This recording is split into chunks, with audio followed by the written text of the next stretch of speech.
Stand up comedy करण्याचा कोणालाही अधिकार आहे, पण स्वातंत्र्याचा स्वैराचार करण्याचा अधिकार कोणालाही नाही आहे। खरं म्हणजे कामराला हे माहिती पाहिजे की महाराष्ट्राच्या जनतेने 2024 साली कोण गद्दार आहे आणि कोण खुद्दार आहे हे दाखवून दिलेलं आहे। कोणाकडे स्वर्गीय हिंदू हृदय सम्राट शिवसेना प्रमुख बाळासाहेब ठाकरे यांची विरासत गेली हे जनतेने ठरवलेलं आहे।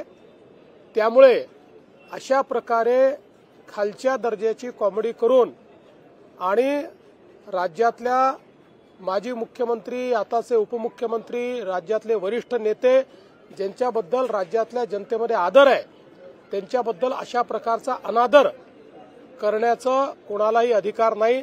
हे अत्यंत चुकीचं आहे। तुम्ही जरूर कॉमेडी करा, तुम्ही व्यंग करा, पण जर अपमानित करण्याचं काम जर कोणी करेल तर हे सहन केलं जाणार नाही। हे अतिशय चुकीचं आहे। कामरांनी माफी मागितली पाहिजे आणि ते जे संविधानाचं पुस्तक दाखवत आहेत त्यांनी जर संविधान वाचलं असेल किंवा संविधानाची त्यांना जर माहिती असेल तर संविधानानेच सांगितलेलं आहे की स्वातंत्र्याचा स्वैराचार करता येणार नाही, दुसऱ्याच्या स्वातंत्र्यावर तुम्हाला अतिक्रमण करता येणार नाही।